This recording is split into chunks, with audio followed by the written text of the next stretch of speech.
আসসালামু আলাইকুম। আজকে আমি ট্যাংরা মাছের মাখা মাখা ঝোল রান্না করব। আপনাদের সামনে ট্যাংরা মাছের রেসিপি নিয়ে আমি হাজির হয়েছি। প্রথমে আমি ফ্রাই প্যানটাকে চুলায় বসালাম। এখন ফ্রাই প্যানটা গরম হয়ে গেছে, তেল দিয়ে দিলাম। তেলটা গরম হয়ে গেলে পেঁয়াজটা দেব।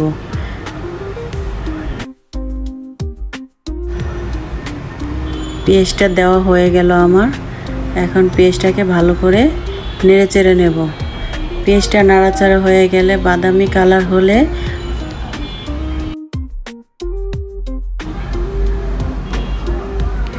দুই টেবিল চামচ আদা বাটা দেব, 1 টেবিল চামচ জিরা বাটা দেব।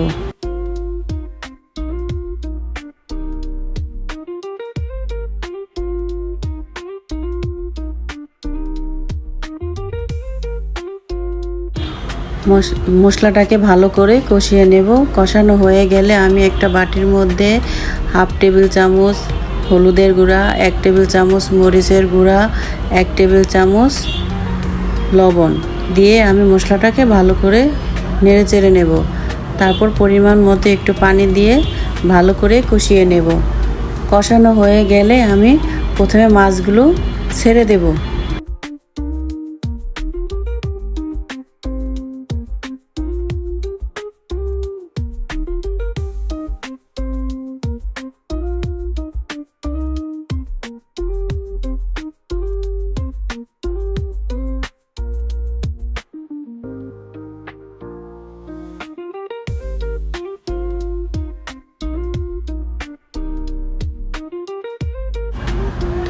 মাছের সাথে আমি আলু দেব।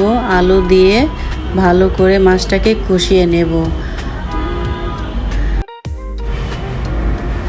আমার এই ভিডিও দেখে লাইক ও কমেন্ট করবেন। লাইক না দিলেও কমেন্টটা করবেন। আপনার একটা কমেন্টে আমার এই ভিডিওটা হাজার লোকের সামনে পৌঁছে যাবে।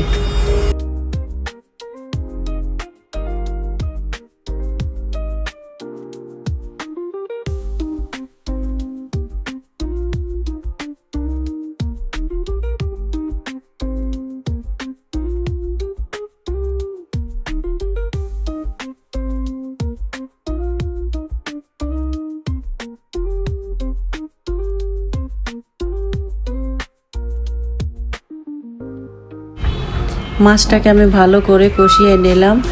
কষানো হয়ে গেলে আমি একটু ঢাকনা দিয়ে ঢেকে নেব। ঢাকনা দিয়ে ঢেকে নিলে একটু সিদ্ধ হয়ে যাবে। এখন ঢাকনাটাকে উঠিয়ে ফেললাম। আবার আমি একটু নেড়ে চেড়ে দিলাম।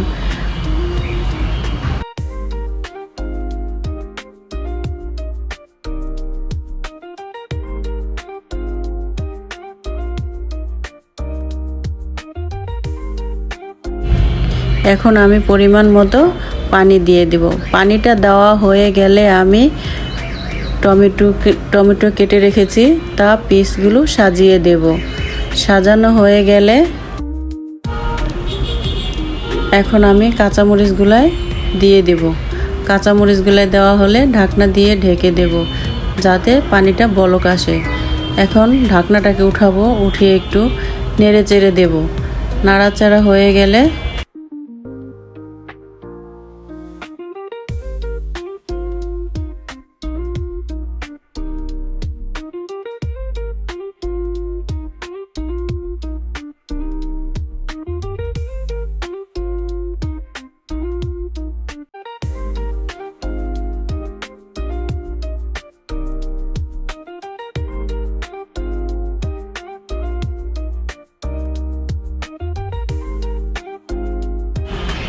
আবারও আমি একটু নেড়ে চেড়ে নিলাম। নাড়াচাড়া হয়ে গেছে। আমার রান্নাটা প্রায় শেষের দিক। আপনাদের এই ভিডিওটি ভালো লাগলে আমার চ্যানেলটির পাশে থাকবেন, লাইক কমেন্ট করে। সবাই ভালো থাকবেন, সুস্থ থাকবেন। আল্লাহ হাফেজ।